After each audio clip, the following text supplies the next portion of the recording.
Ministerio de Educación.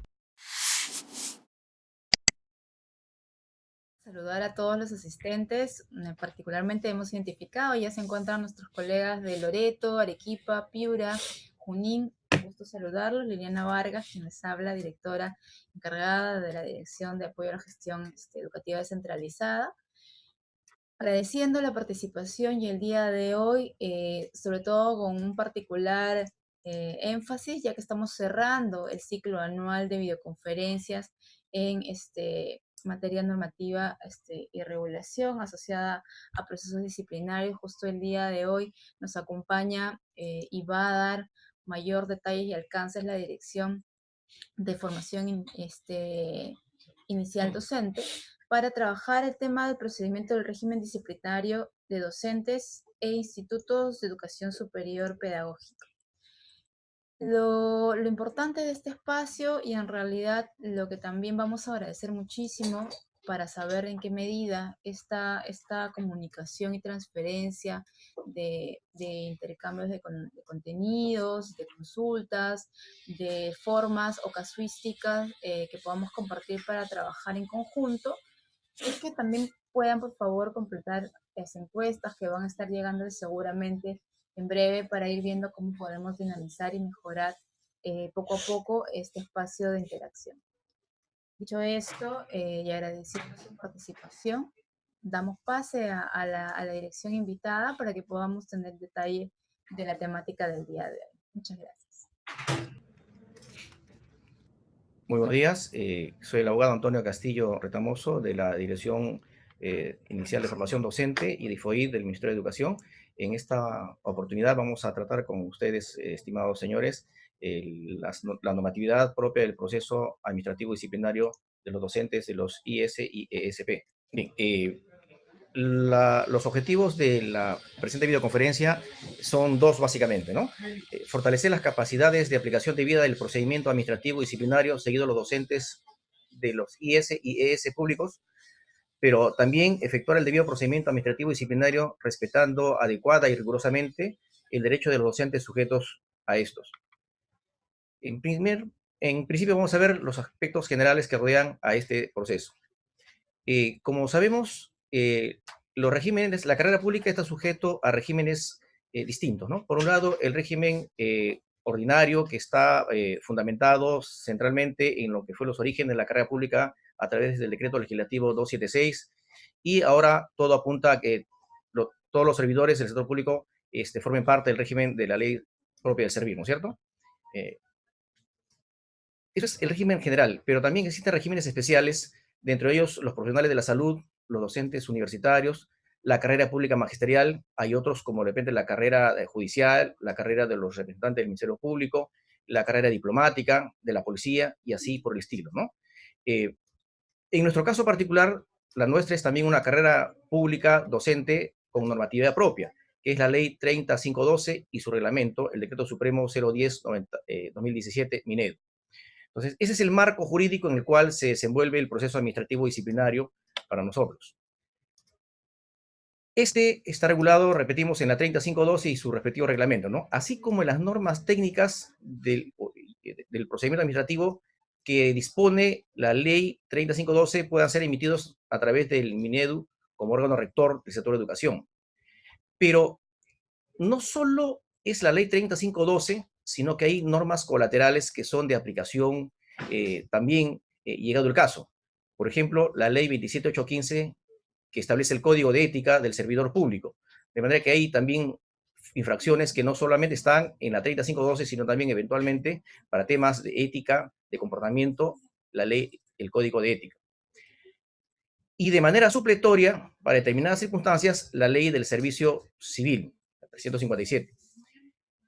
Pero como telón de fondo, como gran marco que rodea toda esta normativa, no debemos descuidar el texto único de la Ley del Procedimiento Administrativo General, la Ley 30, la Ley 27444. Es una norma que debe estar a nuestro alcance permanentemente en todos los actos que realizamos, porque aquí están consagrados los principios del derecho administrativo en general, y por lo tanto también los principios del derecho administrativo sancionador, como es nuestro caso. Pero no solo eso, sino también están consagrados lo que es el concepto del acto jurídico administrativo y también los actos de administración, para distinguirlos, así como las causales de nulidad del acto jurídico administrativo. Las decisiones que toman las comisiones de procedimiento administrativo disciplinario, en nuestro caso, las decisiones que toman las autoridades que sancionan o declaran no al lugar un procedimiento, constituyen actos jurídicos administrativos, que también eventualmente están sujetos a causales de nulidad si no han sido observados rigurosamente. Por lo tanto, esta ley del procedimiento administrativo general debe ser tomada muy en cuenta, de manera que es parte del contexto que rodea lo que es el procedimiento administrativo disciplinario.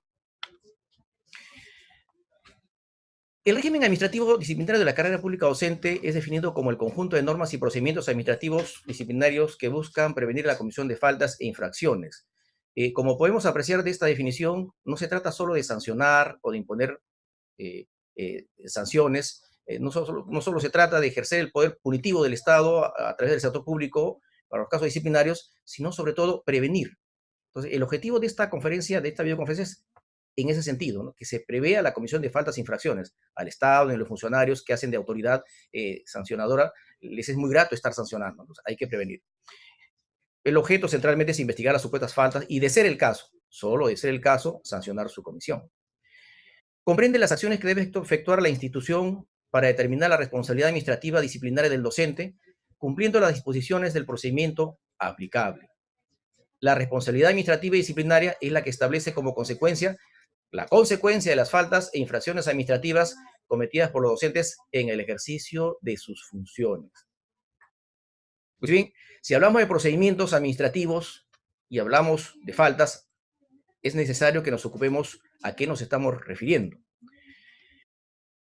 Se define como falta y sanción toda acción u omisión voluntaria o no, que contravenga los deberes, obligaciones,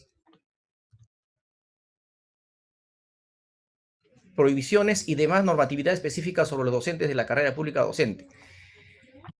Decimos voluntaria o no porque es posible también que las infracciones sean cometidas por negligencia, por impericia, por inexperiencia, por incapacidad, por falta de eficiencia e idoneidad en el desempeño de la carrera.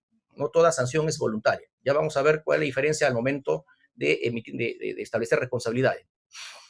La sanción se define como la determinación de una responsabilidad administrativa del docente y director por una conducta, acción o omisión irregular o ilegal establecida como tal.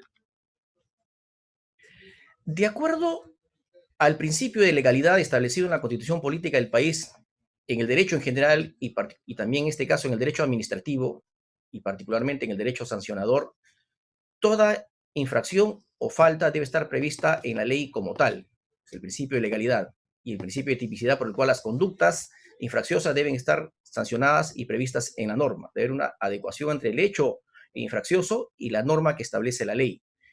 Por lo tanto, en nuestro caso, es la ley 3512 la que sanciona las infracciones que vamos a ver a continuación.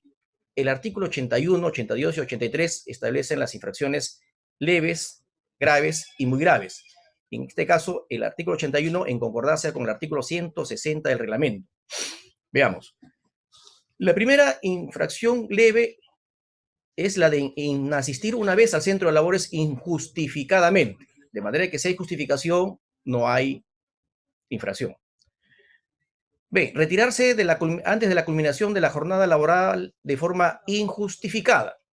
Si el docente ha justificado su retiro anticipado por un tema médico o atender una, de repente, citación judicial o policial, eso es una justificación, no hay lugar a infracción. C. Iniciar el dictado de clases con un retraso mayor a 10 minutos en más de 3 oportunidades en un semestre académico. Acá estamos obligando, el sistema jurídico obliga a la puntualidad del docente. En sentido extremo, culminar el dictado de clases antes de la hora prevista en más de 3 oportunidades en un mismo semestre académico. Como decimos, la hora es la hora. Entonces, hay que empezar a la hora y terminar a la hora, ni antes ni después. No evaluar las evaluaciones, no efectuar las evaluaciones, ni entrega de notas y demás documentación requerida por las autoridades de la institución o de las instancias de gestión correspondientes, también en los plazos establecidos. F. No desarrollar o desarrollar en forma incompleta o deficiente el contenido de la unidad académica asignada. como podemos apreciar en este caso, hablamos de cantidad y hablamos de calidad académica. La temática, el contenido de la unidad se desarrolla íntegramente. No se escatima el esfuerzo ni la temática a desarrollar para los alumnos. Y a su vez hay que hacerlo de manera eficiente y cualitativamente. Hablamos de cantidad y de calidad. No hacerlo en esos términos constituye también una falta leve, por lo menos. Que incumplir con las labores asignadas en las horas no lectivas o cumplirlas en forma deficiente, tales como aquellas relacionadas al seguimiento de egresados, al seguimiento a las situaciones reales de trabajo, a las actividades de investigación, a las actividades para las asesorías de tesis o de trabajos de titulación, entre otras. Como podemos apreciar, señores, la labor docente no acaba en las aulas. Hay otras que hay que continuar, establecen las normas, los reglamentos, y hay que cumplirlas. H. Incumplir injustificadamente con las labores encomendadas por los superiores jerárquicos, siempre y cuando éstas se realicen de acuerdo a sus facultades y atribuciones correspondientes. No efectuar ni reportar el registro de asistencia de estudiantes de acuerdo con el procedimiento establecido, así como se controla la asistencia, la puntualidad, el desarrollo de los contenidos íntegramente de los docentes, también el de los alumnos, y si hay que informar sobre el particular, hay que hacerlo. Puede suceder que en un proceso de alimentos de un menor de edad, la autoridad judicial solicite el registro de asistencia de un estudiante o de su rendimiento académico para determinar si tiene derecho, ¿no?, incluso siendo mayor de edad, a una pensión por estar cumpliendo satisfactoriamente sus estudios académicos. El docente está obligado a hacer la entrega respectiva. J. No resolver las solicitudes o no entregar los documentos que se le soliciten dentro del plazo establecido para el procedimiento administrativo correspondiente. Hay que cumplirlo. Las faltas graves en el artículo 82 de la ley y el artículo 161 del reglamento. La primera, incurrir en una conducta tipificada como falta leve, habiendo sido sancionado previamente en 2 ocasiones con amonestación escrita en un periodo de 24 meses anteriores a la comisión de la falta que será objeto de sanción. En otras palabras, 2 faltas leves sancionadas en el lapso de 24 meses anteriores y se comete la tercera falta leve, esta ya no se tramita como leve, sino que se convierte en falta grave. Aquí el legislador está sancionando la reincidencia. B. Incurrir en cualquier acción dirigida a plagiar o copiar en las acciones previstas para la carrera pública. Si sancionamos al alumno por plagiar o copiar, es natural que también suceda con el profesor. Hay que dar el ejemplo. C. Interrumpir u oponerse deliberadamente al desarrollo del servicio educativo sin perjuicio del ejercicio regular del derecho de huelga. Protestar, paralizar las labores de acuerdo a ley es un derecho, llegado el caso de ser necesario, pero no se puede interrumpir el desarrollo de las labores académicas ni administrativas del centro educativo. D. Realizar cualquier acción dirigida a sustraer, reproducir en forma impresa o digital, en todo o en parte, los instrumentos y o documentación relativos a las evaluaciones de logros de aprendizaje de estudiantes o de las evaluaciones previstas en los artículos, ojo con esto, 71, 72, 73 y 104 de la presente ley, antes, durante o después de las aplicaciones referidas, de la aplicación de las referidas evaluaciones, así como cualquier otra acción dirigida a afectar o alterar sus resultados o a obtener beneficio para sí o para terceros. Estas disposiciones señaladas en el artículo 71, 72, 73 y 104 de la ley se refieren a las evaluaciones de los docentes, ¿no es cierto?, para los efectos de la ratificación en la carrera docente. La concurrencia al centro de trabajo en estado de embriaguez o bajo la influencia de drogas o sustancias psicotrópicas o estupefacientes, así como la ingesta de las sustancias indicadas en el centro de trabajo. El docente tiene que cuidar la lucidez, la cordura y su imagen personal. Ese es el propósito de esta legislación en ese extremo. Si hay un compromiso un día domingo, pues hay que medirse en lo que se hace, de manera que hay que acudir al centro de trabajo en las mejores condiciones, en estado de lucidez, en estado de sobriedad y dar lo mejor de sí ante los alumnos, ¿no? Está prohibido acudir en estado de embriaguez. No hacer entrega de cargo al término de la carrera pública docente conforme al procedimiento respectivo. Que el uso indebido de las licencias señaladas en el artículo 87 de la ley, con excepción de las concedidas por motivos particulares. Naturalmente, si el docente solicita licencia por temas de salud y de repente aparece disfrutando de una fiesta patronal, pues evidentemente aquí hay un engaño, entonces, está haciéndose un uso indebido de la licencia. O solicita licencia por temas de repente de capacitación académica y resulta que está en un viaje de placeres o de vacaciones autoemitidas, entonces estamos también ante un tema de una falta grave. Siguiente, no comunicar dentro del plazo correspondiente la causal de abstención en la cual se encuentra en curso conforme a lo establecido en el artículo 97 del texto único ordenado de la ley 27444, es decir, la ley del procedimiento administrativo general que hablábamos al inicio y que debe ser rigurosamente observada, como hemos mencionado. Entonces, esa normativa, el artículo 97 del texto único ordenado, ha sido recogida en la norma técnica 553-2018 Minedu, que es un instrumento legal que también estamos obligados a usar en la tramitación de los procesos administrativos disciplinarios, en el numeral 7.19, que debemos tener en cuenta. Y está referido a el propósito normativo de preservar la imparcialidad y la objetividad de los miembros de la comisión investigadora, los miembros de la comisión de procedimiento administrativo disciplinario y de la persona o autoridad que va a resolver. Entre estos está el hecho de que la persona debe informar cuando sea cónyuge, miembro de unión de hecho reconocido conforme a ley, pariente hasta el 4º grado de consanguinidad o segundo de afinidad del procesado o sus representantes. El parentesco por consanguinidad hasta el 4º grado se extiende hasta los primos hermanos. Suena un poquito familiar el término primos en estos días. Y segundo de afinidad, los cuñados. De manera que si el integrante de la comisión o la persona que va a sancionar tiene parentesco en esos casos, en esos extremos, con la persona procesada, debe comunicarlo. No hacerlo constituye falta grave, porque aquí se está atentando contra el principio del juez imparcial. Quienes participan en el proceso administrativo disciplinario tienen la condición de jueces administrativos. Más precisamente hablando, los miembros de la comisión tienen una especie de condición de fiscales administrativos, porque son los que van a investigar, los que van a hurgar las pruebas, los que van a determinar las responsabilidades para que sean sancionadas por la autoridad administrativa que va a emitir la sanción y que hace una vez suerte de juez administrativo que imparte justicia administrativa.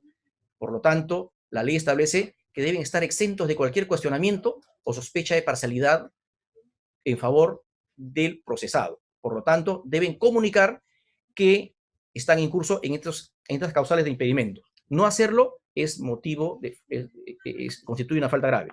En el mismo sentido, dice la norma, si ha tenido intervención como asesor, perito o testigo en el mismo procedimiento, o si como autoridad hubiere manifestado previamente su parecer hacia el mismo. Es decir, si adelantó opinión, si ya conoció el caso, si fue asesor del procesado, naturalmente ya no puede ser miembro de la comisión. Si personalmente o su cónyuge, miembro de unión de hecho reconocido conforme a ley, o algún pariente hasta el 4º grado de consanguinidad, los cuñados, repetimos,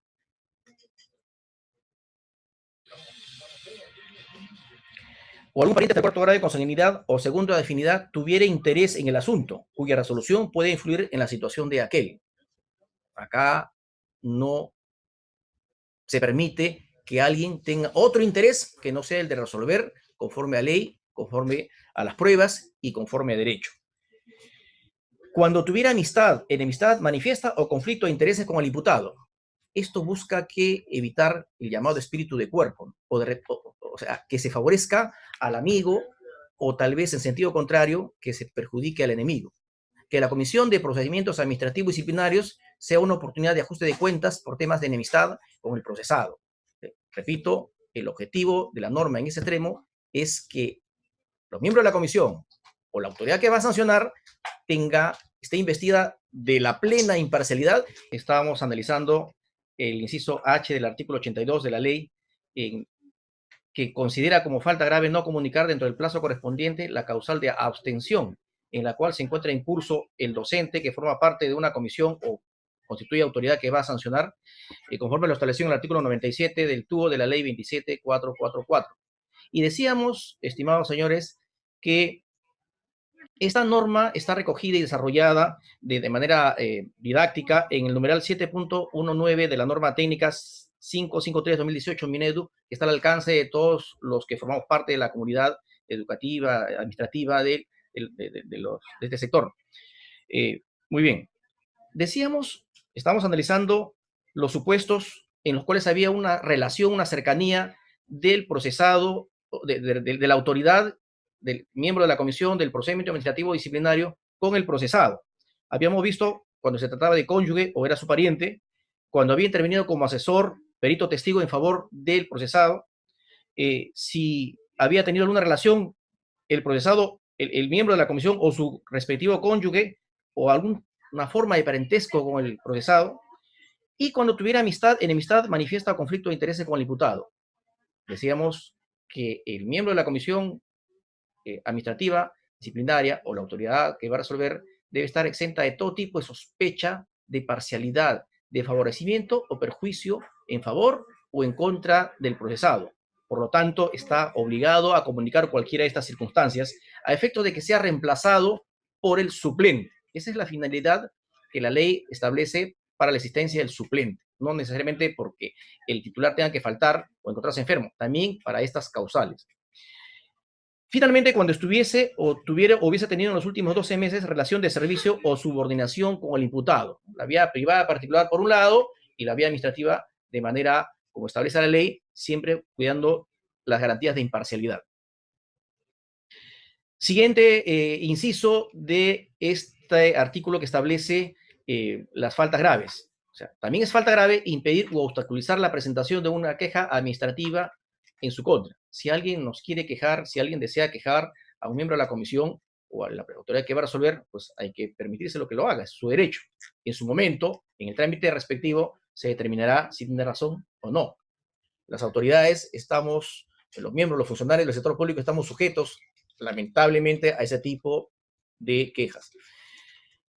J. No participar en el programa de fortalecimiento de capacidades o en la capacitación previa a la evaluación de permanencia ordinaria o extraordinaria, según corresponda, sin causa justificada.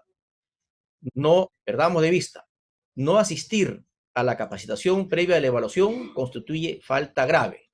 De manera de que no se trata de ponerse soberbio por razones ideológicas, partidarias o de consigna, o porque no me pareció, no voy a la capacitación, o porque me siento muy capaz. Es una obligación administrativa del docente, una obligación de la carrera pública docente participar en la capacitación. No hacerlo constituye falta grave. ¿Sí? No hacerlo sin causa justificada, por supuesto. Incumplir las disposiciones establecidas en el texto único ordenado de la ley de transparencia. No dar la información cuando se nos solicita de acuerdo a la norma respectiva. Exigir procedimientos, requisitos, tasas o cobros en contravención a lo dispuesto en el texto único ordenado de la ley 27444. Observe que estamos repitiendo permanentemente esta norma que del inicio la habíamos anunciado, porque es una norma supletoria, es una norma que rodea todo el ordenamiento jurídico administrativo en Perú, o norma que la sustituye y demás normas de la materia. Mucho cuidado con esto.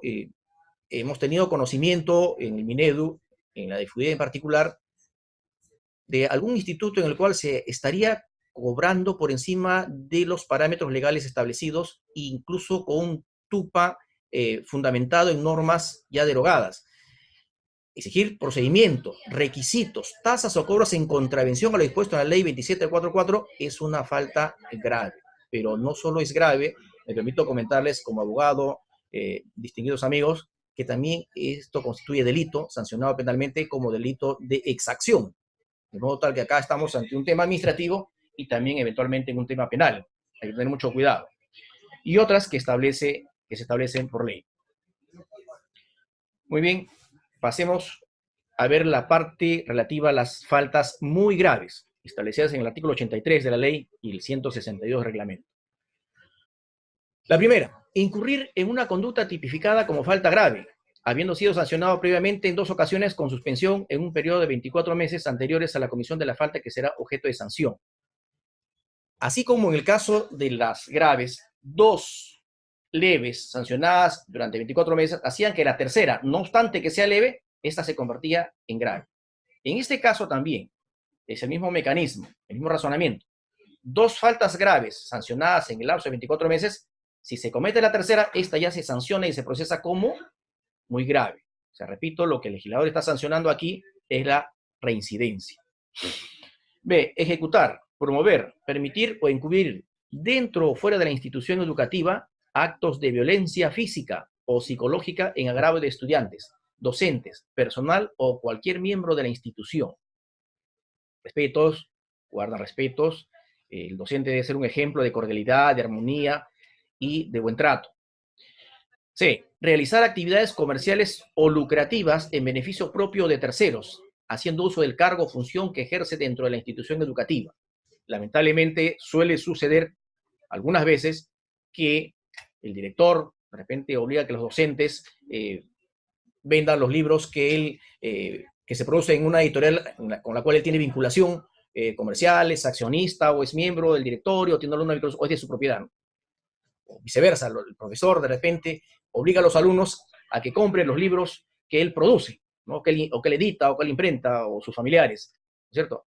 No estoy hablando de la posibilidad de que el docente le consiga un material de trabajo académico a los alumnos, al colega, a manera de solidaridad, de apoyo, de colaboración. No estamos hablando de eso. Estamos hablando de que sea una actividad comercial o lucrativa.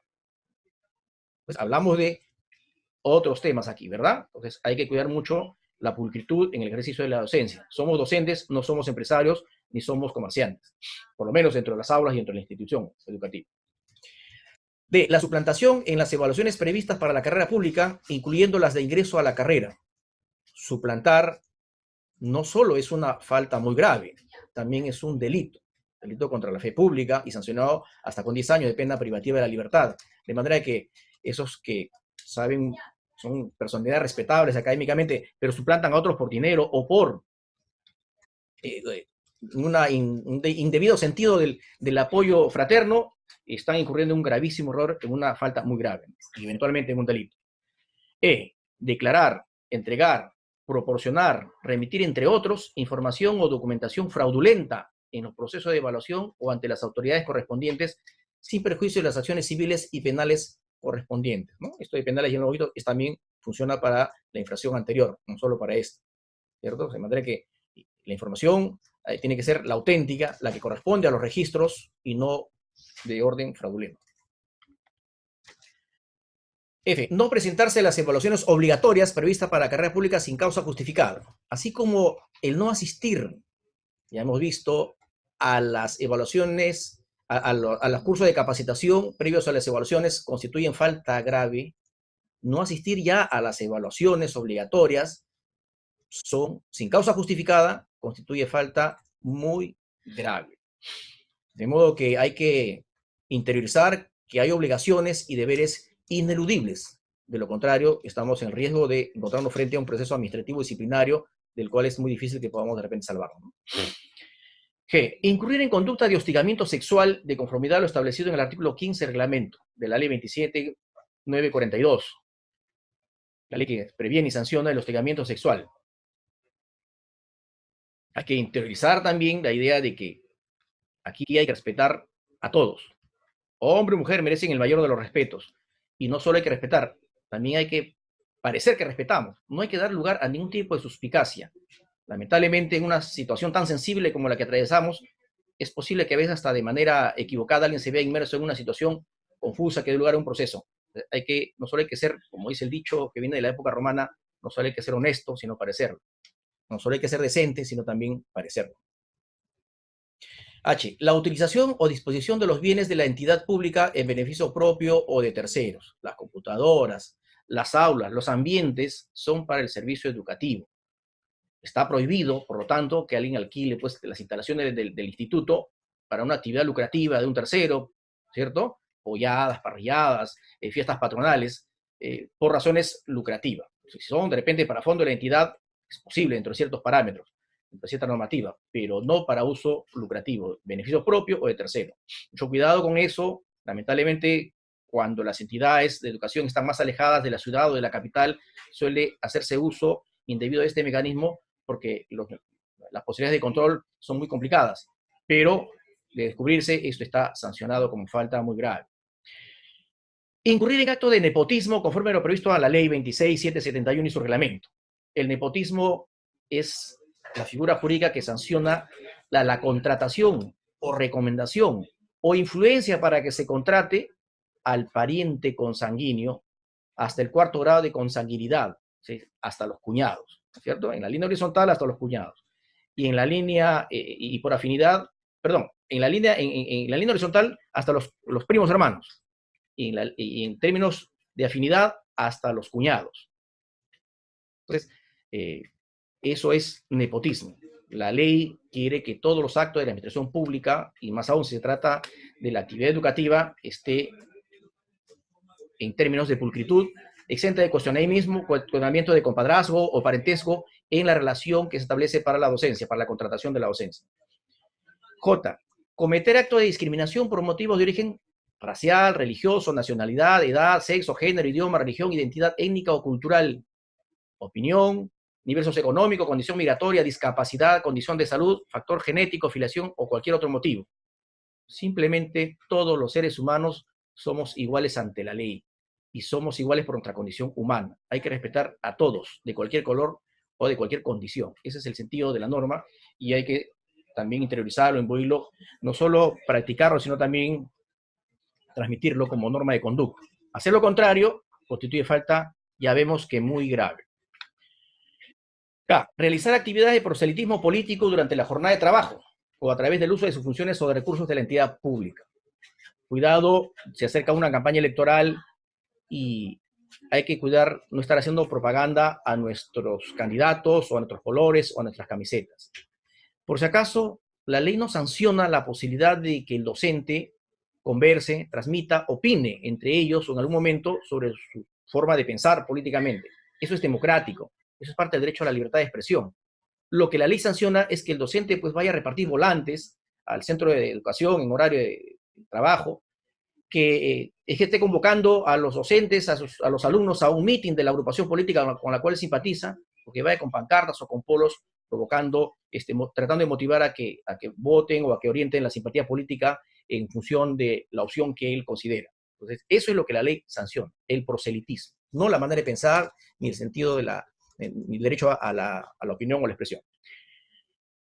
L. Causar deliberadamente daños materiales en los locales, instalaciones, obras, maquinarias, instrumentos, documentación y demás bienes de propiedad del IS y la ES en posesión de éste. Muy bien, ¿no? M. Proporcionar o consignar datos falsos sobre la información académica de los estudiantes. Claro, si la autoridad judicial, como decíamos en otro ejemplo anterior, solicita, o cualquier otro tipo de autoridad, información sobre los estudiantes, o de repente es hijo de padres separados y el cónyuge que no vive con el chico viene a pedir información porque está condicionando a eso la posibilidad del pago de su respectiva pensión, entonces es necesario darle información auténtica. Al margen de nuestras simpatías, al margen de nuestras consideraciones, la información que se emite es información auténtica, porque estamos hablando de documentos de orden público. Somos entidades del Estado y la información que se emite es pública. Por lo tanto, no hacerlo también se incurre en el peligro de un delito contra la fe pública. Solicitar y realizar cobros por cambio de notas, aprobación de cursos, unidades didácticas o módulos académicos y otros cobros no contemplados en el texto único de procedimientos administrativos respectivos. Como hemos manifestado anteriormente también, hacer cobros fuera de lo que establecen las normas, como en este caso los TUPAS correspondientes, es evidentemente hasta la posibilidad de que sea procesado el docente como delito de exacción, ¿no? Pero ya, por lo menos, tenemos el proceso por falta grave. Y otras que establece la ley, como por ejemplo puede ser la ley de ética, ¿no? Muy bien. Si hemos visto las faltas, veamos las sanciones. Si las faltas son leves, y hemos visto cuáles son las faltas leves, eso amerita eventualmente una amonestación escrita. Si son graves, una eventual suspensión. Si son muy graves, una eventual destitución. Pero no es suficiente, estimados señores, que la comisión determine de que se ha cometido una falta y que está prevista en la norma y que hay que sancionarla. Hay otras cosas más. Es necesario que la comisión y la persona que va a sancionar evalúe las circunstancias en que se cometen la falta. Cuando hablamos de circunstancias, hablamos de tiempo y lugar. ¿Dónde se realizó la falta? ¿Dentro del plantel? ¿En las afueras del plantel? ¿En el primer piso? ¿En el segundo piso? Puede parecer medio extraño, pero si algún docente dice, yo, bueno, involuntariamente empujé al alumno porque tuve que salir apuradamente. O sea, hay que terminar, pues sin efecto, estaba en el segundo piso, ¿no? Y los golpes del alumno fueron en la escalera, porque si hablamos de primer piso no hay escalera, ¿no? Entonces es importante determinar en qué circunstancias de tiempo y lugar, ¿no? La hora, fue las primeras horas, fue las últimas, fue en el día, fue en la noche, eso tiene que ver también con la capacidad de visualizar, ¿no? En fin, hay temas ya propios de la casuística, ¿no? Pero hay que establecer las circunstancias en las cuales se cometen, la forma, el procedimiento en que se cometen. Un docente que se retira antes de la hora, que se retira por la puerta de la institución, es distinto al docente que se retira de repente por la puerta de escape, por la puerta posterior, o por el depósito, o algo por el estilo, ¿no? O sea, lo segundo expresa de repente un mayor grado de reprochabilidad. Entonces, hay que analizar la forma también. La concurrencia de varias faltas e infracciones. De determinarse que hay varias faltas, se va a sancionar con la que sea de mayor gravedad. Entonces, es necesario también determinar cuántas son, A, B, C, D, y sancionar con la que tenga la mayor gravedad. La participación de uno o más actores es evidente. El que realiza una falta leve, grave o muy grave, en coordinación de 2, 3 o más actores, expresa mayor peligrosidad, mayor capacidad de liberación, mayor capacidad de organización para hacer el mal. Por lo tanto, requiere mayor sanción. En tanto que el que lo hace solo a veces puede deberse a factores que tienen cierta explicación, ¿no? Ya el procesado las dirá. Debe analizarse la gravedad del daño al interés público y o bien jurídico protegido, ¿no? Hubo daño en las paredes o en la computadora, hubo lesiones, hubo agravios emocionales, psicológicos, debe analizarse también el tipo de daño. Como podemos apreciar, estamos ante un panorama en el cual hay que ser bastante minucioso. El perjuicio económico causado, el beneficio ilegalmente obtenido, no cualquier beneficio, sino que este sea ilegalmente obtenido. La existencia o no de intencionalidad en la conducta del autor. Claro, porque hay faltas que se cometen con la intención exprofesa de realizarla, ¿cierto? De repente el docente que no dicta las clases en su horario completo, con la cantidad y con el contenido que corresponde, seguramente porque se cansó, porque está aburrido, porque tiene tantos años en la docencia, y simplemente ya hasta el dictarle es una tortura. Entonces, ahí hay una infracción. Como también puede tratarse de que lo hace así porque le falta temática, porque no domina la materia, porque le sobra tiempo, entonces no sabe cómo cubrir la hora, le falta la capacidad de dar ejemplos, de motivar a los alumnos, de hacer participar en clase. Entonces son situaciones distintas, ¿no? Una cosa es la intencionalidad, otra cosa es de repente la incapacidad o la deficiencia o la negligencia también, ¿no es cierto? Hay que analizar el aspecto psicológico del infraccioso. Y la situación jerárquica del autor o autores. Evidentemente, si el que comete la falta es el director, es más grave que la cometiese el docente. Si el que le comete el docente es más grave que si la comete el auxiliar. Para el derecho, estimados señores, y para el derecho administrativo en particular, la responsabilidad es mayor entre mayor sea la jerarquía del procesado, porque la ley entiende que la sociedad tiene mayor confianza en esa persona, por eso le da una investidura mayor, director o de repente funcionario de mayor jerarquía. Entonces, debe analizarse en qué condición de investidura realizó la falta y según eso también viene la sanción. Entonces, como podemos apreciar, tenemos bastante trabajo y hay que tomarlo con mucha seriedad, con mucha gravedad, con bastante interés y bastante laboriosidad. Muy bien, ya tenemos el panorama, en qué situación se ubican los procesos administrativos disciplinarios, cuáles son las faltas que van a ser procesadas. Veamos ahora las particularidades del procedimiento administrativo disciplinario. Este es un tema de aplicación temporal de las normas. Dice si los PAD iniciados antes del 25 de agosto del 2017 se tramitan con las normas por las cuales se imputó responsabilidad hasta que termine su segunda instancia. Está referido a la vigencia de las normas anteriores. Claro, si las infracciones se cometieron antes del 25 de agosto, había un conjunto de normas, ¿no es cierto? Antes del reglamento. Estamos refiriéndonos antes del reglamento de la ley actual, o sea, antes del decreto supremo 010-2017-MINEDU. Entonces, se cometieron las faltas y se procesan con las normas también vigentes hasta ese momento. Eso es lo que señala en primer lugar acá la diapositiva. Desde el 26 de agosto del 2017 para los PAD por faltas cometidas con anterioridad a esa fecha. Ajá. Se cometió la infracción de repente el 25 de agosto del 2017. se aplican las normas vigentes en ese momento, o sea, ya la ley 3515 y su reglamento que acabamos de mencionar. Ustedes dirán por qué, si se cometió la norma con la infracción con la norma anterior, ¿por qué se le va a aplicar la ley actual? Solo se le aplica la ley procesal, es decir, el reglamento, la norma que establecen las pautas del procedimiento administrativo, por la razón de que las normas procesales son de aplicación inmediata, pero para los efectos de la sanción se le está aplicando la norma anterior. Y finalmente, los PAD por falta cometidas a partir del 26 de agosto del 2017, es decir, desde la vigencia del Decreto Supremo 010, ¿no es cierto? A este se aplican las reglas sustantivas y procedimentales de la ley y del reglamento, ¿no? De la CPD. Tercer caso, estamos hablando ya del momento actual, vigente, y del que estamos deliberando y disertando en esta mañana de primavera. Veamos. Las autoridades en los ES. La Comisión de Procedimientos Administrativos Disciplinarios es integrada por 3 titulares y 3 suplentes. Ya hemos visto la importancia de que haya el suplente, designados por 3 años. Están integradas por el jefe del área de administración, quien lo preside, el jefe de la unidad o área designada por el director, un docente elegido por los docentes de carrera y contratados de la institución.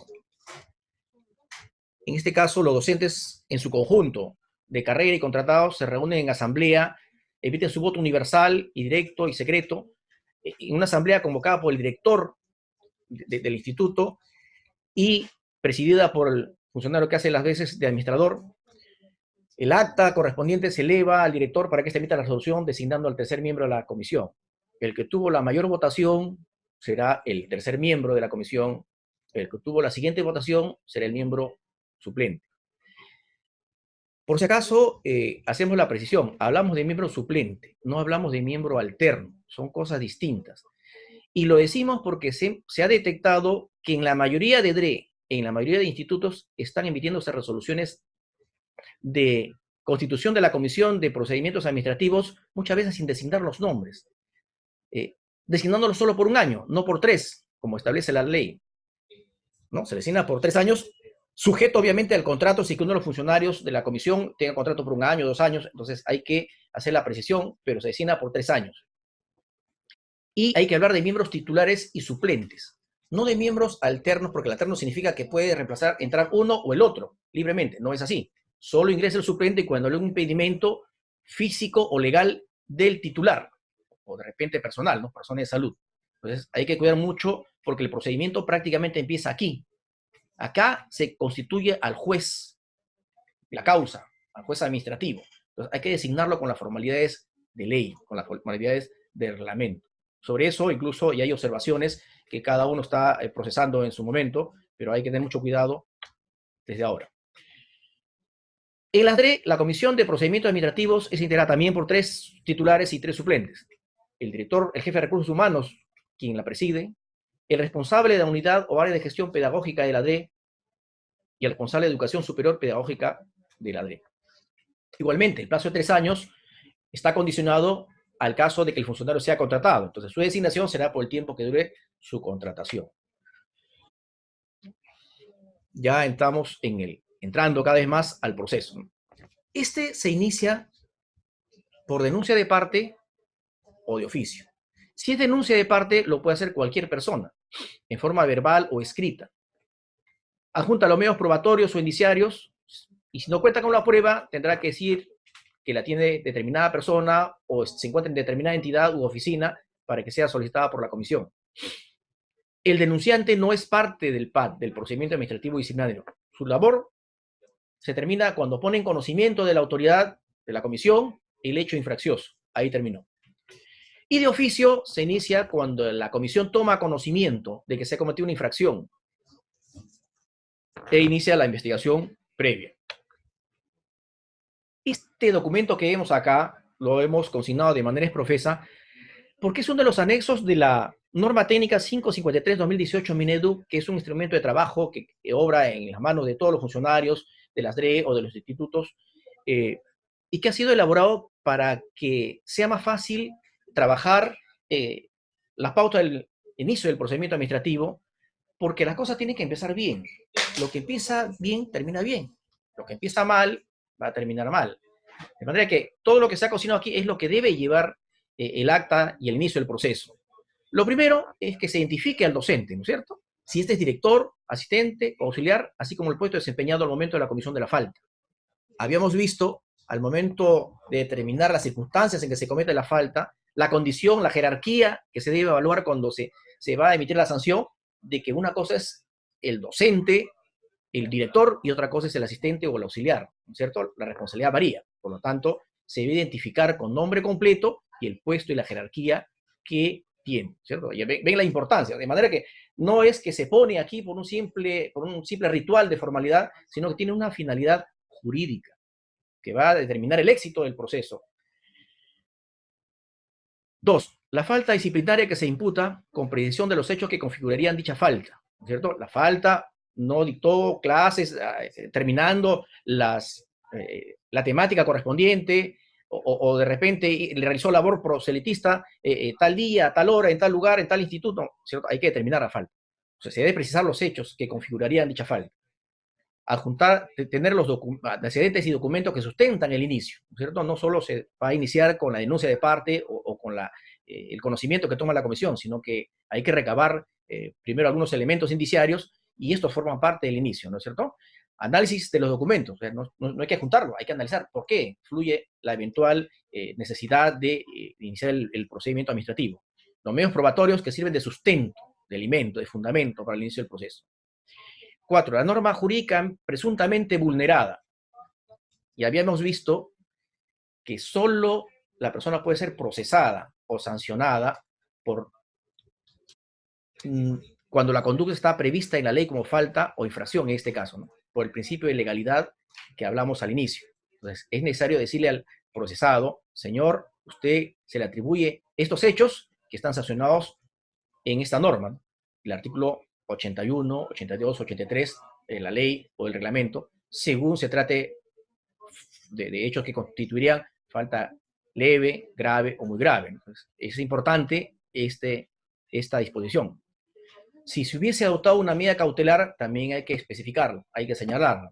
La medida cautelar, como saben, puede ser de suspensión momentánea o puesta a disposición de la oficina de personal del docente, en casos, sobre todo cuando hay falta grave o muy grave. La probable sanción por la falta cometida.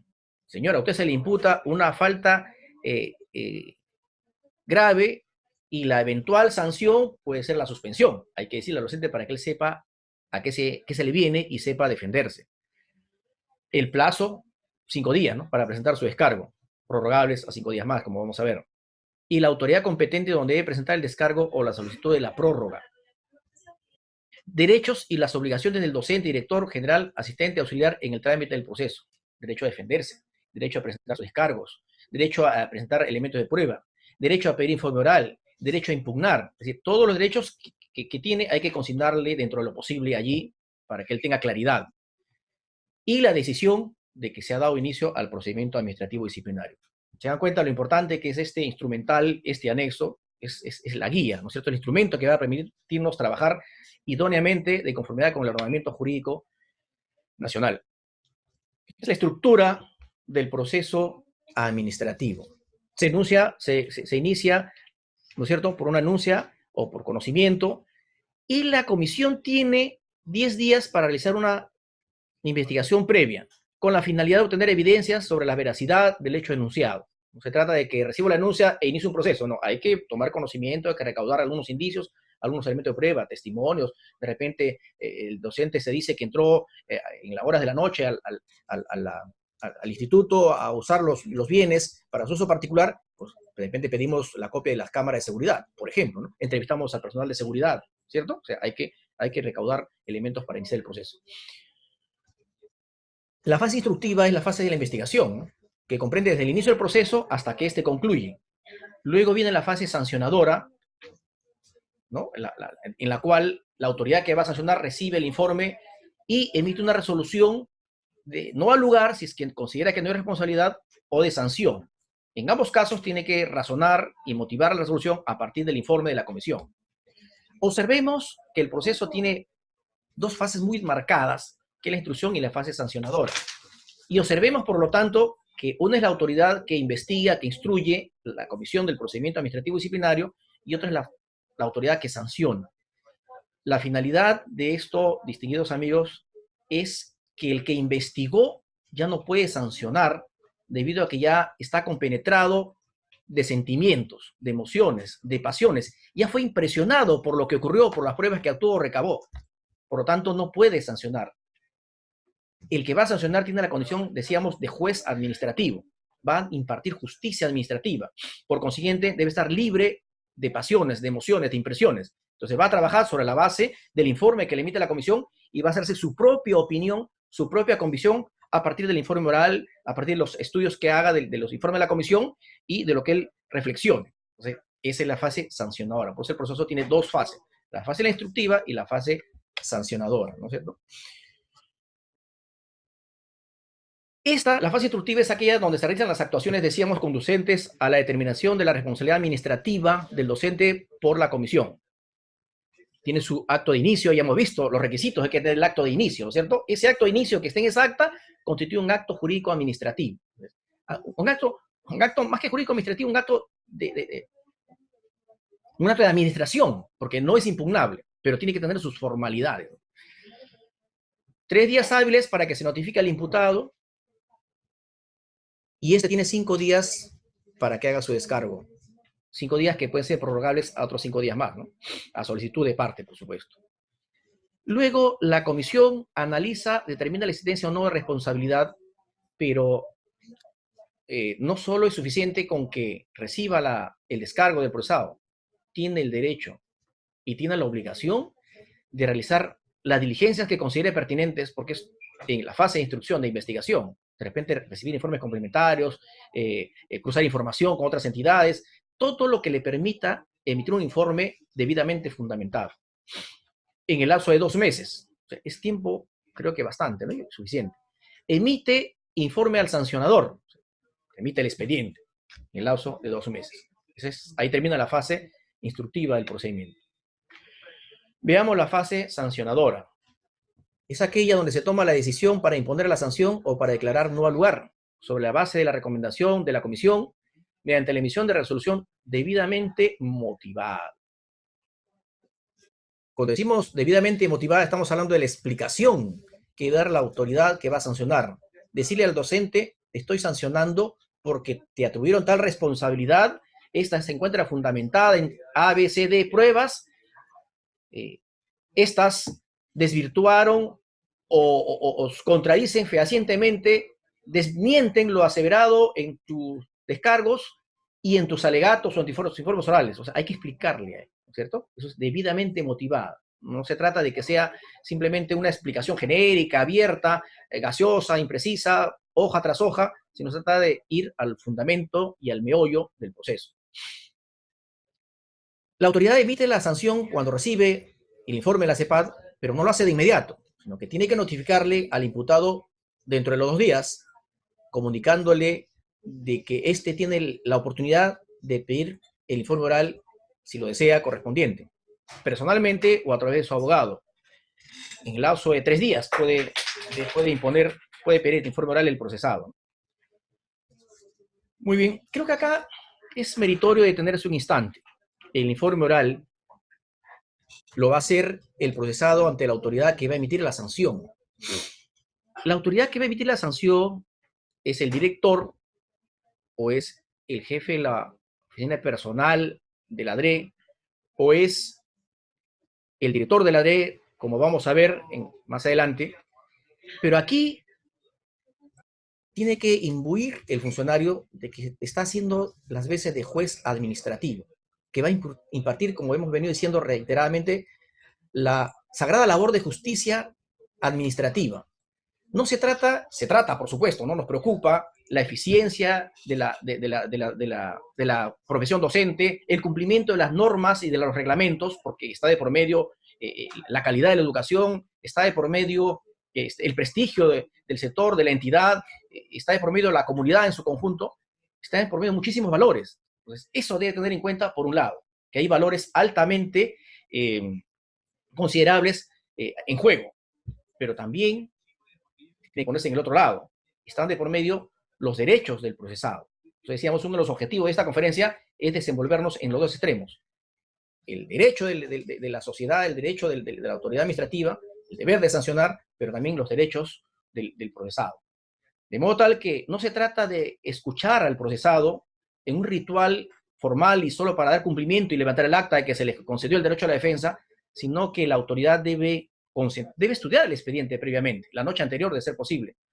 Estudiarlo, tomar notas, subrayar, resaltar, e ir al informe oral a escuchar y entender lo que le va a decir el docente o su abogado, y a la vez poder preguntarle y repreguntarle para tener una visión cabal de lo que ha sucedido, de lo que está informando la comisión, pero también de lo que está manifestando el docente.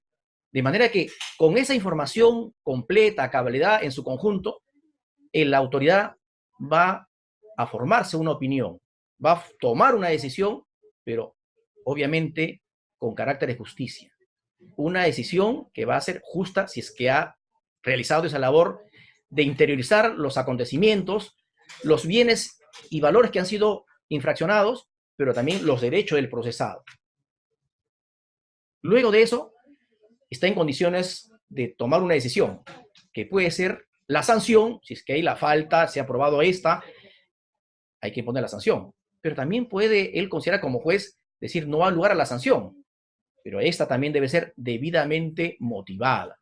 Entonces, no se trata de que si la comisión dijo hay lugar a sanción, la autoridad mecánicamente diga, te sanciono. No, tiene que desenvolverse en ambas posibilidades. Lo lógico es que lo más probable, lo más frecuente es que hay una sanción porque la comisión pues ha hecho un trabajo serio, ¿verdad? Pero también pongámonos en el supuesto de que había un exceso, un error, alguna omisión. Para eso son dos momentos distintos. Uno es la comisión que va a procesar, que va a investigar, y otro es la autoridad que va a sancionar, que tiene la sagrada misión de hacer a veces de juez administrativo.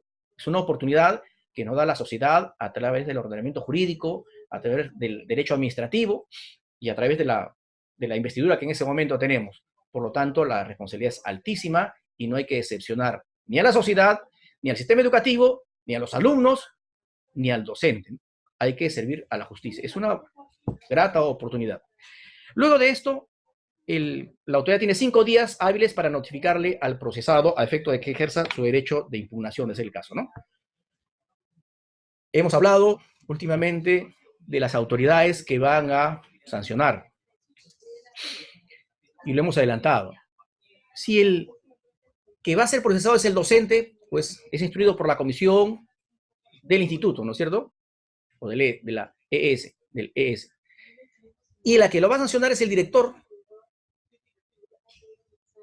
Pero si el procesado es el director, en el caso de una eventual amonestación escrita, va a procesarlo la Comisión del Procedimiento Administrativo y Disciplinario de la DRE, de la Dirección Regional, ¿no es cierto?, de Educación. Y esto porque el que va a procesar o a sancionar debe, por principio jerárquico, debe ser de una investidura mayor, ¿cierto? Un docente no puede investigar y sancionar a otro docente, tiene que ser el director el que lo investigue, el que lo sancione. Y el director no lo puedes investigar, pues no lo puede investigar y sancionar a un docente, que es de menor jerarquía, tiene que ser alguien de superior jerarquía. Por eso es que la ley establece que sea a nivel de DRE, ¿no es cierto? A nivel de DRE es la comisión de procedimiento administrativo disciplinario contra su persona y lo sanciona el jefe de la OA de la DRE. Igual sucede en el caso de suspensión, en el caso de destitución. Perdón, pero en el caso de la destitución, quien va a sancionar al director es el director de la DRE, ya no el jefe de la oficina de administración o el que haga sus veces, sino el director de la DRE, porque hablamos de una sanción que pone fin a la carrera del docente. Se juega su existencia, se juega su proyecto de vida, por lo tanto, la investidura de la autoridad que va a determinar la sanción tiene que ser de la más alta jerarquía en ese contexto, en esa circunstancia. Todo esto, si hay segunda instancia, si hay recurso de apelación, va a ser resuelto por el Tribunal del Servicio Civil, ¿no? En todos los casos, en caso de amonestación escrita, en caso de suspensión o en caso de destitución. Nuevamente, hemos acudido a poner ante ustedes uno de los anexos de la norma técnica 553-2018, porque si empezamos bien, como decíamos, es necesario que terminemos bien. La estructura mínima del informe que debe emitir la Comisión del Proceso Administrativo Disciplinario está pauteada también aquí para garantizar el derecho al debido proceso, Y entre las cosas que hay que señalar están los antecedentes y documentos que dieron lugar al inicio del procedimiento, o sea, el bagaje documentario y el bagaje probatorio. La identificación de la falta imputada, así como de la norma jurídica presuntamente vulnerada. El docente llegó en estado de embriaguez, muy bien. ¿En qué norma está? El artículo 82, inciso B, de repente, ¿no es cierto?, de la ley, y esa es la norma que se le imputa y los hechos que se le imputan y la norma que sanciona y sobre lo cual el docente va a defenderse, ¿no? Los hechos que determinaron la comisión de la falta y los medios probatorios en que se sustenta. Si le atribuyo un hecho, debo probárselo. Pues, que acusa tiene la carga de la prueba, ¿no? Y la comisión es la que va a acusar. Entonces debe probarle al docente los hechos que se le están atribuyendo. El pronunciamiento sobre la comisión de la falta. ¿Qué cosa es, no?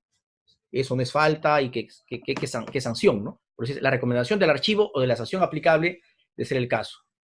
Y adjuntar el proyecto de resolución o comunicación que pone fin al procedimiento, el cual debe estar debidamente motivado, ¿no? Siempre motivado. No hay decisión que no tenga motivación, que no tenga explicación. Más aún si estamos entre docentes, ¿no? La motivación tiene que ser pedagógica en todos los niveles. Al inicio, cuando se concluye el informe y con mayor razón para la sanción. La estructura que impone la sanción también está consignada en la norma técnica 553, de manera que ha sido digerida para que sea más fácil su manejo a nivel de las comisiones y de la autoridad que va a imponer la sanción. Los antecedentes y documentos que dieron lugar al inicio del procedimiento. Los hechos que sustentan la falta incurrida, descripción clara de acciones u omisiones y las normas vulneradas. Se debe establecer de manera precisa y clara la responsabilidad del docente, director, general, asistente, auxiliar, respecto a la falta que se estime cometida. Esto es determinante, señores. Esto es medular. No se puede pasar por agua tibia. Se debe establecer de manera precisa y clara la responsabilidad del docente. O sea, no se trata de decir, salió determinado día a tal hora. No, hay que decirle de dónde salió, por dónde salió, qué clase estaba dictando, qué clase, qué temática dejó de dictar, por ejemplo, ¿no es cierto? Precisa y clara, porque esto es una garantía constitucional del debido proceso, de que la persona tiene que tener claramente ante qué se va a defender, qué hecho se le atribuye, A, B, C, D, para que él se defienda de A, B, C, D, porque de repente se le atribuye A, B, C, D y se le sanciona por A, B, C, D, ¿no? O sea, se les instruye por 3 y se les sanciona por 4, porque en el curso del proceso apareció un acuerdo de infracción. Pues no, hay que decirle por qué se le inicia el proceso, por qué se le investiga y, como hay razón, por qué se le sanciona, para que él también pueda hacer uso de su derecho a la impugnación, ¿no es cierto? Si se le sanciona por A, B, C, D, él tiene derecho a impugnar A, B, C, D, E, ¿no es cierto? Entonces, ese es el objetivo. Esto es una garantía de la Administración de Justicia de la debida motivación, que está no solo prevista en las normas administrativas, sino en la Constitución Política del país, en los tratados internacionales, en la Declaración Universal de los Derechos Humanos y otras normas de jerarquía internacional de las cuales el Perú es signatario como parte de esos tratados. Por lo tanto, hay que observarlos rigurosamente a efectos de que el proceso no se venga abajo, una eventual apelación. ¿Se puede hacer? Se puede hacer, simplemente hay que ponerle concentración, esfuerzo, deseo. El deseo hace bien las cosas, no se necesita ser tampoco un gran jurista para hacerlo. Nadie se asuste, nadie lo ve esto como un tema muy complicado, sino simplemente hay que ponerle empeño y esmero. No hay que pasar los procesos por agua tibia. Esa es la razón y la finalidad de esta detenida conferencia. 3. La sanción impuesta y el periodo de ejecución. Claro, si lo suspendemos por 2 meses, pues ¿cuándo se inicia la suspensión y cuándo va a terminar? ¿Qué día debe reincorporarse a sus labores? Los recursos administrativos que puede interponer, ya sea reconsideración o apelación. La reconsideración ante la misma autoridad que sancionó para que ésta resuelva. Y la apelación para que, si está debidamente planteada, sea elevada al superior jerárquico que hemos manifestado, es el Tribunal del Servicio Civil, ¿no? El plazo para impugnar, 15 días, ¿no es cierto? Para la reconsideración o la apelación, que son los plazos que otorga la Ley del Procedimiento Administrativo General, la Ley 27444, como hemos manifestado al inicio. Como pueden darse cuenta, esa norma está surcando todo el proceso, desde el inicio hasta el final. La autoridad ante quien se presenta el recurso administrativo, ¿no? Siempre es ante la autoridad que emite la sanción. Y la autoridad encargada de resolver el recurso de reconsideración o apelación que pudiera presentar. Claro, si presenta reconsideración, va a resolver la misma autoridad que emitió la sanción. Y si es la apelación, es para que la resuelva el superior jerárquico, es decir, el Tribunal del Servicio Civil. Esto es lo que acabamos de explicar, ¿no es cierto? Solo que aquí, cuando hablamos de recurso de reconsideración, se hace hincapié en que es necesario presentar u ofrecer prueba nueva. Eso es, en efecto, un requisito inherente al recurso de reconsideración. No se trata que el docente o el procesado diga, señor, se equivocaron, ¿no? Planteo recurso de reconsideración, sino que diga, se equivocaron, pero yo tengo acá otra prueba que va a desvirtuar lo que ustedes han manifestado, ¿cierto? Ofrecer prueba nueva. Es un requisito de procedibilidad del recurso de reconsideración. Si este no se presenta, entonces el recurso es declarado inadmisible o improcedente, según sea el caso, ¿no? O infundado. Y la apelación, bueno, en la apelación el docente va a discutir, pues, los hechos o el derecho que se le aplicó, ¿no es cierto? Tiene su propia visión y bueno, él está cuestionando lo que la autoridad ha decidido y le está diciendo, señor, eleve usted al superior jerárquico, al Tribunal del Servicio Civil, para que revoque y me dé la razón, ¿no? En fin, eso es ya un tema que verá el Tribunal del Servicio Civil en su momento. Entonces, son los recursos que recaen contra la resolución de sanción. Finalmente, y agradeciéndoles por la paciencia que han tenido de escucharnos, la prescripción. El derecho considera que las infracciones y las faltas, y también los delitos, por supuesto, deben ser sancionados. Pero también, así como busca la sanción para reparar los daños ocasionados, también busca que la sociedad viva en armonía, en paz, y que la amenaza de una sanción no esté abierta eternamente, porque eso atenta contra el principio de seguridad jurídica. Entonces, para eso se ha creado la figura de la prescripción, para poner fin cuando no se han usado los plazos para procesar o para sancionar y las cosas, de alguna manera, vuelvan a su normalidad. En el caso, para iniciar el proceso administrativo disciplinario, la ley establece 3 años desde que se cometió la falta y 1 año desde que la comisión toma conocimiento de la falta. Se aplica el plazo que se cumple primero. Entonces, la comisión, si toma conocimiento, ya está corriendo el tiempo, 1 año, ¿no es cierto? O sea, no hay que descuidarse. Y la prescripción del proceso, o sea, una vez iniciado, ¿cuánto tiempo tengo para acabarlo? Habíamos dicho que 2 meses, sobre todo para la parte de la instrucción. Pero la ley permite que hasta 12 meses a partir de la notificación del proceso administrativo, sin que exista resolución de sanción o no al lugar. Entonces, tiene la autoridad tiempo más que suficiente, que es 12 meses. Si a los 12 meses, más 2 días, 3 días, no emitió resolución, el docente puede hacer uso de su derecho a la prescripción y pedir la prescripción. Y esta se concede solo por el cómputo de los plazos. Entonces, ahí termina el proceso administrativo. Muchas gracias. Por supuesto.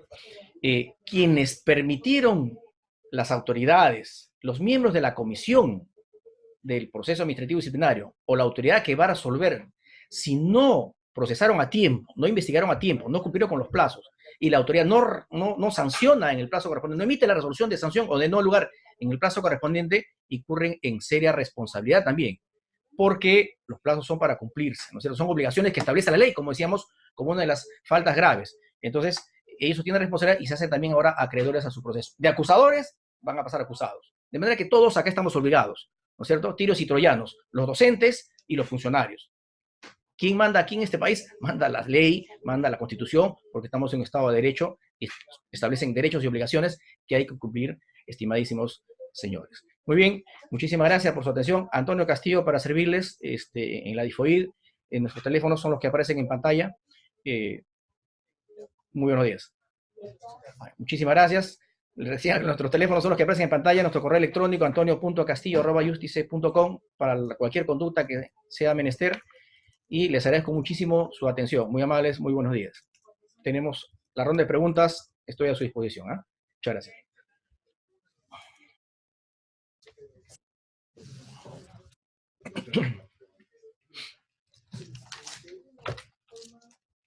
Ya, me dicen 5 minutos para la ronda de preguntas, ¿no? Identificarse de qué DREL o GEL proviene. En tanto vamos preguntando, les hacemos presente el saludo de la directora de la Difoid, Susana Romero Torres, la directora de formación inicial docente, quien ha tenido a bien poner esta videoconferencia a disposición de ustedes con el propósito de contribuir al trabajo valioso que realizan en la DRE, en los institutos y en todas las instancias de administración de este sector tan importante para la educación en el país. Muy bien, vamos a resolver las preguntas que han tenido bien formularnos y les agradecemos anticipadamente su participación. La primera pregunta, ¿cuáles son las causales de renuncia de los miembros de la comisión? Pues no existen causales expresas. Si hay alguna causal atendible, debidamente motivada y demostrada, temas de salud, por ejemplo, temas, algún impedimento de los que hemos visto, pues la autoridad debe atenderlas, debe evaluarlas, debe atenderlas y excluir a la persona como miembro de la comisión. Ya son casos propios de las circunstancias particulares de cada situación, ¿no? ¿Quién debe denunciar a la comisión si es que no cumple su función? Pues quien tenga conocimiento. Hemos visto que las denuncias, los procesos se inician de parte o de oficio. Si una persona tiene conocimiento de que la comisión no está cumpliendo su función, tiene todo el derecho de denunciarlo, ¿cierto? Muy bien.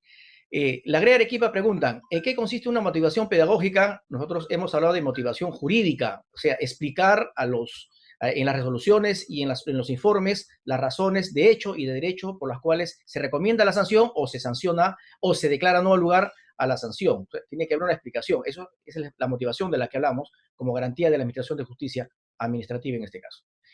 De la UGEL AIJA, ¿los miembros de la comisión tienen que estar reconocidos mediante un acto resolutivo? Sí. Y si no es el caso, ¿cómo se resolverían los procesos administrativos? Simplemente no habría comisión y no habría proceso. Ya hemos visto que los miembros de la comisión los designa, ¿cierto?, la autoridad con una resolución administrativa y las formalidades que hemos explicado en el curso de la exposición. Siguiente.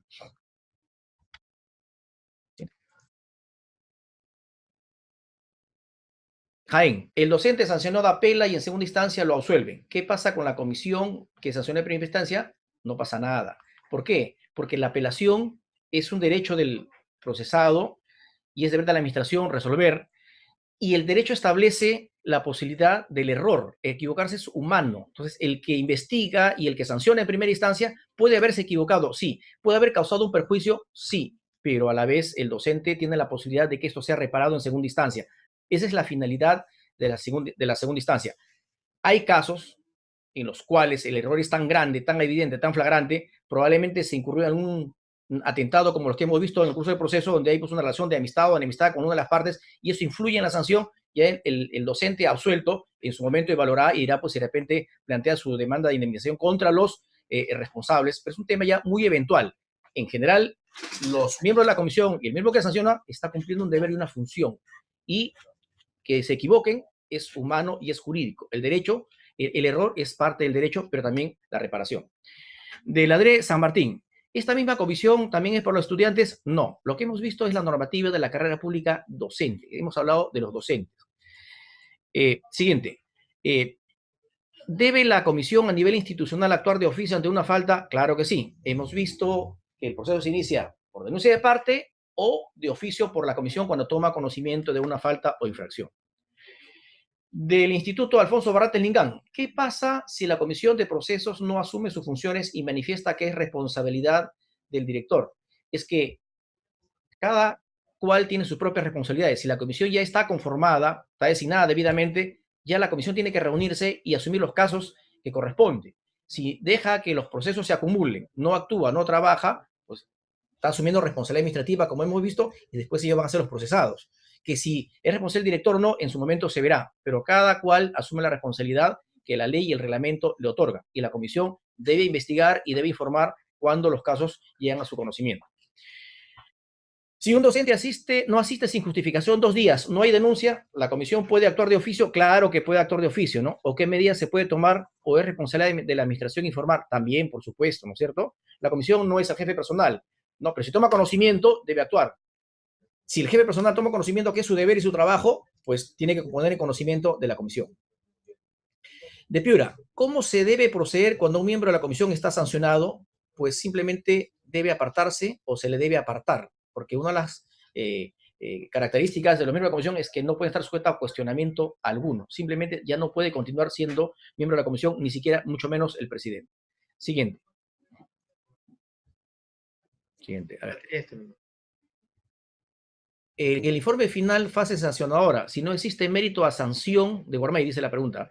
Si no existe en el informe final, fase sancionadora, si no existe mérito a sanción, ¿por qué no se emplea el término absolver? Pues estaría demostrando la inocencia de los cargos imputados en lugar de no al lugar, pues ya existe un proceso en curso. Creo que la pregunta es de carácter técnico y le agradecemos la inquietud. El término absolver es una categoría jurídico-procesal que se emplea en los códigos judiciales, ¿no? Se absuelve al imputado del delito de homicidio, por ejemplo, ¿no? O del delito se le absuelve, ¿no es cierto? Lo contrario, se le condena. pero acá estamos hablando de derecho administrativo. Entonces, para evitar la confusión, es que la norma del derecho ha escogido el concepto de no al lugar, no al lugar a la sanción o no al lugar al inicio del proceso. Esa es la diferencia. No es un tema técnico, un tema de la diferencia entre lo judicial y lo administrativo. En el fondo, se trata casi lo mismo, ¿no es cierto? Que la persona queda liberada de los cargos. De la Dre San Martín, se acabó. Perfecto. Muchísimas gracias. Muy buenos días. Felicidades. Ministerio de Educación. Gobierno del Perú. El Perú primero.